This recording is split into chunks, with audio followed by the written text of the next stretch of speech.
గారు ప్రవేశపెట్టిన సంతాప తీర్మానాన్ని సంపూర్ణ మద్దతిస్తూ వారు సూచించిన విధంగా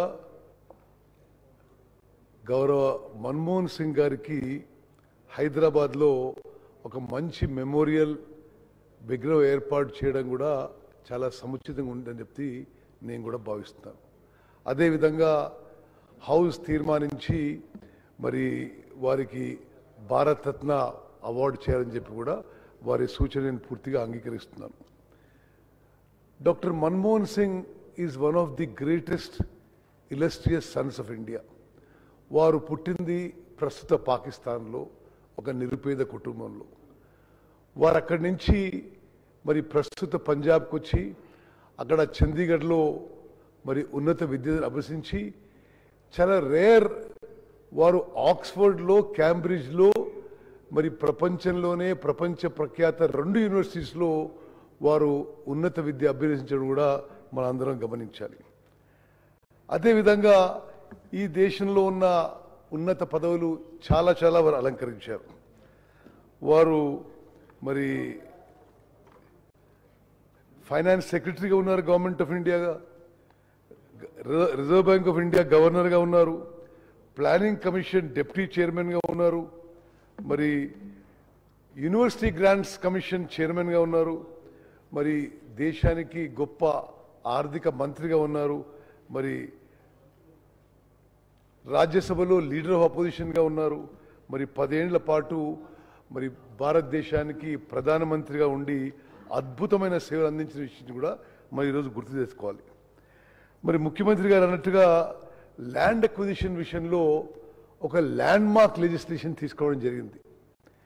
ల్యాండ్ అక్విజిషన్ విషయంలో ఎప్పుడు కూడా కాంగ్రెస్ పార్టీ మరి టాప్ లీడర్షిప్లో ఒక భావన ఏంటంటే ఈ ల్యాండ్ అక్విజిషన్ చేసినప్పుడు ఒక మానవీయ దృక్పథంతో ఒక హ్యుమానిటేరియన్ యాంగిల్తో మరి ఎవరినైతే మనం డిస్ప్లేస్ చేస్తున్నామో, ఏదో డెవలప్మెంట్ చేస్తామని లేదా ఇండస్ట్రీస్ పెడతామనో లేదా ప్రాజెక్ట్స్ కడతామనో లేదా మరో కారణంగా ఎవరినైతే డిస్ప్లేస్ చేస్తున్నామో అన్ని విధాలుగా వారికి మరి కంపెన్సేషను, రీలొకేషను, సరైన R&R ఉండాలని చెప్పి మరి మన్మోహన్ సింగ్ గారు ప్రధానమంత్రిగా ఉన్నప్పుడు ఒక ల్యాండ్ అక్విజిషన్ యాక్ట్ తీసుకురావే విషయం మనం గుర్తు చేసుకోవాలి. అదేవిధంగా స్వాతంత్రం తర్వాత అడవుల్లో ఉండే అడవి బిడ్డలకి వాళ్ళు అడవుల్లో మరి డ్రిఫ్టింగ్ అగ్రికల్చర్ చేసుకుంటూ ఉంటారు. వారికి ఆ పోడు భూముల మీద ఏ హక్కు ఉండకపోవడంతో చాలా ఇబ్బంది పడుతూ ఉండేవాళ్ళు. మరి మన్మోహన్ సింగ్ గారు ప్రధానమంత్రిగా ఉన్నప్పుడు అడవుల్లో ఉండే అడవి బిడ్డలకి ఫారెస్ట్ రైట్స్ యాక్ట్ క్రియేట్ చేసి దేశంలో లక్షలాది మంది ఆదివాసులకు మరి మేలు చేసిన విషయం కూడా ఈరోజు మనం గుర్తు చేసుకుందాం. అదేవిధంగా ఒకసారి మనం సివిల్ న్యూక్లియర్ డీల్ గురించి మాట్లాడితే ఆ సివిల్ న్యూక్లియర్ డీల్ విషయంలో మరి యూపీలో ఇంటర్నల్ అలయన్స్లో ఎక్స్టర్నల్లో సివియర్ అపోజిషన్ ఉండింది. But doctor Manmohan Singh believed that is in the interest of the country. భారతదేశము మొదటి న్యూక్లియర్ టెస్ట్ చేసిన తర్వాత ఇంటర్నేషనల్గా ఏ దేశం కూడా మనకి న్యూక్లియర్ ఫీల్డ్లోనే కాకుండా ఏ హైటెక్ ఫీల్డ్లో కూడా టెక్నాలజీ ట్రాన్స్ఫర్కి సుముఖంగా లేకుండే. అయితే యుఎస్తోని చర్చలు జరిపి ఈ సివిల్ న్యూక్లియర్ డీల్ మనం అగ్రిమెంట్ అయితే మరి న్యూక్లియర్ ఫీల్డ్లో కానీ ఇతర హై టెక్నాలజీలో కానీ మరి కోఆపరేట్ చేయవచ్చని చెప్పి అమెరికా నుంచి సంకేతాలు వస్తే ఆ రోజు కేంద్ర ప్రభుత్వం పడిపోయే పరిస్థితుందా మరి డాక్టర్ మన్మోహన్ సింగ్ గారు దేశానికి ఏది మంచి అయితే చేయాలనే ఉద్దేశంతో సివిల్ న్యూక్లియర్ డీల్ ఏ విధంగా పుష్ చేసి మరి పార్లమెంట్లో పాస్ చేసిందో మనం అందరం గుర్తుపెట్టుకుందాం. నేను వారిని పలుమార్లు కలిశాను. మరి తెలంగాణ ఎడ్యుకేషన్ అప్పుడు కొంత కన్సల్టేషన్ ప్రాసెస్లో మరి వారు మాట్లాడిన కొంతమంది తెలంగాణ కాంగ్రెస్ నాయకులు నేను కూడా ఒకరిని. వారు ఎప్పుడు soft spoken, very humble, very simple person. మరి తర్వాత తెలంగాణ ఏర్పడ్డది. సరే, మేము ఎలక్షన్లు ఓడిపోయినాం. మరి ఏఐసిసి ఆదేశాల మేరకు పివి నరసింహారావు గారి బర్త్ సెంటనరీ సెలబ్రేషన్ చేయమని చెప్పారు. అప్పుడు తెలంగాణలో నేను, శ్రీధర్బాబు గారు, గీతారెడ్డి గారు మరి ఒక సంవత్సరం పాటు పివి నరసింహారావు గారి సంవత్సరం పాటు బర్త్ సెంటనరీ సెలబ్రేషన్ చేయడం జరిగింది. మరి ఆ సెలబ్రేషన్స్కి నేను వారిని పోయి ఢిల్లీలో కలిసి మరి మీరు రావాలి, మీరు ఇనాగరల్ అడ్రస్ మీరు ఇవ్వాలని చెప్పి రిక్వెస్ట్ చేస్తే వారు ఇమీడియట్గా యాక్సెప్ట్ చేశారు. యాక్సెప్ట్ చేసి ఒకటే విషయం ఏంటంటే, ఇప్పుడు నాకున్న హెల్త్ కారణాల వల్ల నేను ట్రావెల్ చేయలేను, నేను ఇక్కడి నుంచే మరి జూమ్ యాప్లో నా ప్రసంగం చేస్తా అని చెప్పి ఆ రోజు పివి నరసింహారావు గారిపై వారికి ఉన్న అపార గౌరవం, అభిమానం మొత్తం కూడా వారి ప్రసంగంలో చాటుకున్నారు. మరి అదేవిధంగా నేను ప్రస్తుత ముఖ్యమంత్రి, ఆనాటి ఎంపీ, అదేవిధంగా ఆనాటి ఎంపీ వెంకటరెడ్డి గారు మేము పార్లమెంట్లో బయట ఒక దగ్గర కూర్చొని ఉంటే లోక్సభ అండ్ రాజ్యసభ ఎంపీసు బీజేపీ ప్రభుత్వం మీద, కేంద్ర ప్రభుత్వం నిరసన తెలియజేయడానికి మన్మోహన్ సింగ్ గారు 10 ఏళ్ల ప్రధానమంత్రి, ప్రపంచ ప్రఖ్యాత స్టేట్స్మెన్ వారు వచ్చి చాలా సింపుల్గా మా మధ్యలో ఆ నిరసనలో కూర్చున్నారు. నేనంటే వారు వేల మందిని కలుస్తారు, నన్ను ఎడ గుర్తుపెట్టుకుంటారు అని చెప్పి నేను ఏదో పరిచయం చేసుకునే ప్రయత్నం చేశాను. నేను అంటే ఐఎమ్ సో అండ్ సో, అంటే I know Uttam Reddy PCC president, అంటే చాలా మెల్లిగా అది అసలు వినపడినట్టుగా వారు మాట్లాడే విధంగా ఉండేది. మరి ఆ విధంగా one of the greatest Sons of India who has made enormous contribution to this country, he is a loss for the country and for the state of Telangana. Loan waiver విషయంలో మనం ఒక నిమిషం మాట్లాడుకోవాలంటే, అంతకు ముందు కానీ ఆ తర్వాత కానీ ఏ కేంద్ర ప్రభుత్వము కూడా మరి రైతులకి రుణమాఫీ చేయలేదని చెప్పి నేను మనం చేస్తున్నాను. మన్మోహన్ సింగ్ గారు ప్రధానమంత్రిగా మొత్తం భారతదేశంలో రైతుల రుణం మొత్తం మాఫీ చేసిన ఘనత వారికి దక్కుతుందని చెప్పి నేను మనం చేస్తున్నాను. అదేవిధంగా వారు తీసుకొచ్చిన కొన్ని హిస్టారిక్ లెజిస్లేషన్స్, ఈరోజు మనం ఉంటాం, రేపు ఇంకోరు ఉంటారు, కానీ చరిత్రలో నిలబడిపోయే లెజిస్లేషన్స్. ఆనాడు సోనియా గాంధీ గారు నేషనల్ అడ్వైజరీ కౌన్సిల్ అని ఒక అడ్వైజరీ కౌన్సిల్కి చైర్పర్సన్గా ఉండి, మరి మన్మోహన్ సింగ్ గారు ప్రధానమంత్రిగా అడ్వైజరీ కౌన్సిల్ మరి ఈ యూపీఏ ప్రభుత్వానికి కొన్ని సజెషన్స్, సూచనలు ఇచ్చేవారు. సోనియా గాంధీ గారి నాయకత్వంలోని నేషనల్ అడ్వైజరీ కౌన్సిల్ సూచనల మేరకు ప్రధాని మన్మోహన్ సింగ్ గారి యూపీఏ ప్రభుత్వం national rural employment guarantee scheme చట్టంగా తీసుకొచ్చిన విషయాన్ని మనం చేస్తున్నాం. ఇది ఎంత గొప్ప విషయం అంటే, అంతకుముందు ఎప్పుడు కూడా భారతదేశ చరిత్రలో employment was never a right. Employment దొరికింది, లేకపోతే లేదు.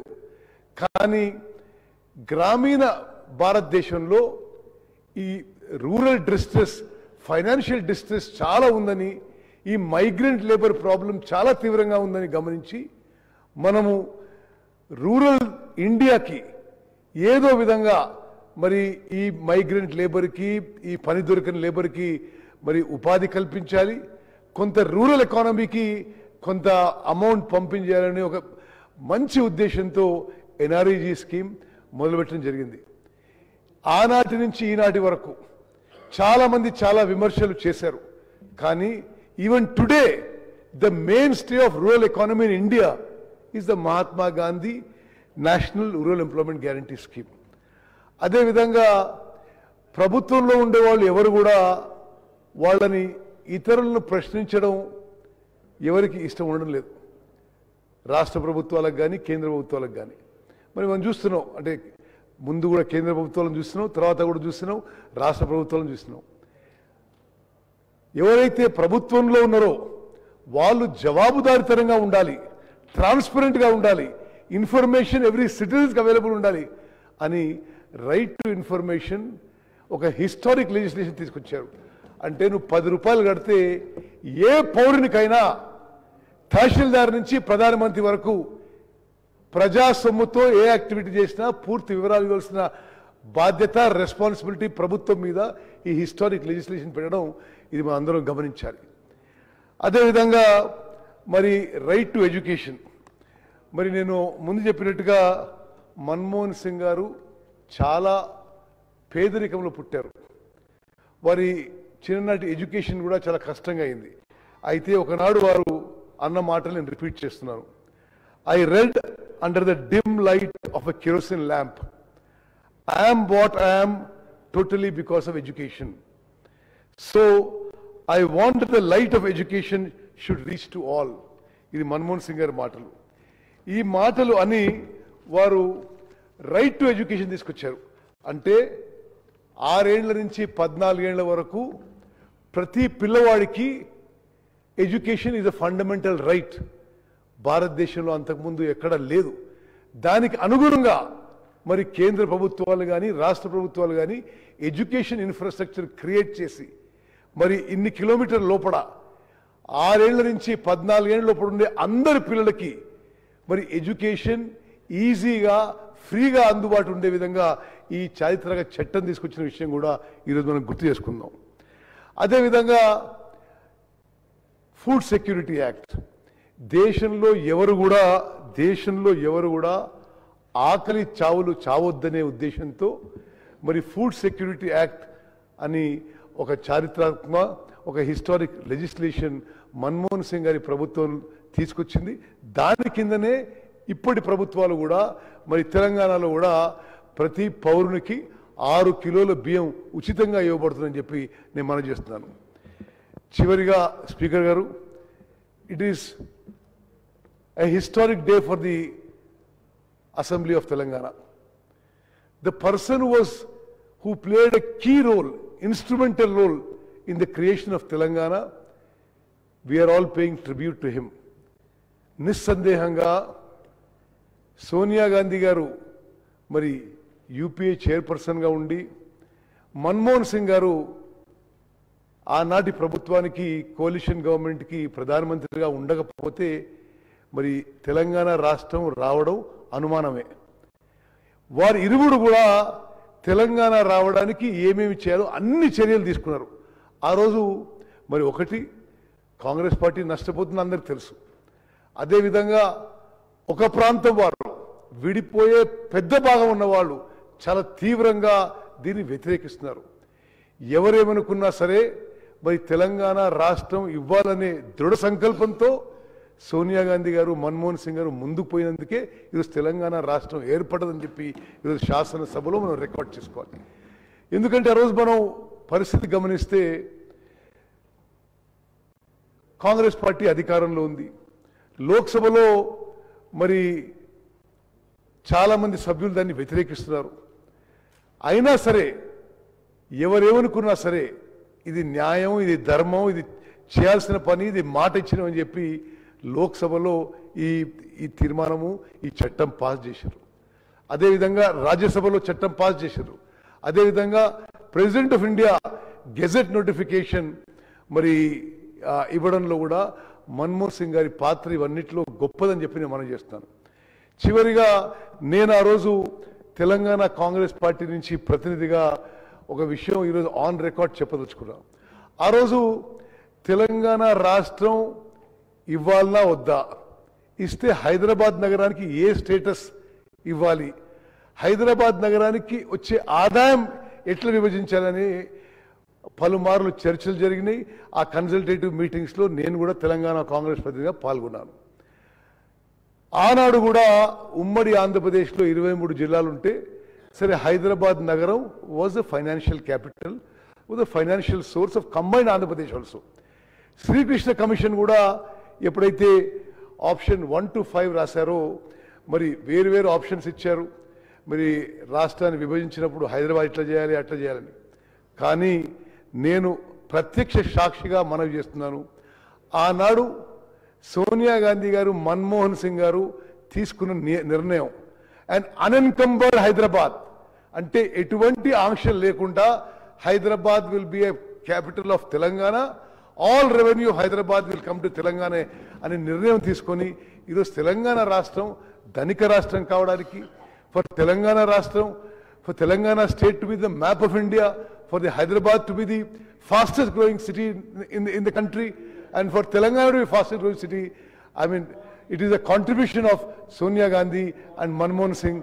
Speaker garu, nenu variki ఘనంగా నివాళులర్పిస్తూ ముగించుకుంటాను. జై హింద్. గౌరవ సభ్యులు మీర్ జుల్ఫికర్ అలీ.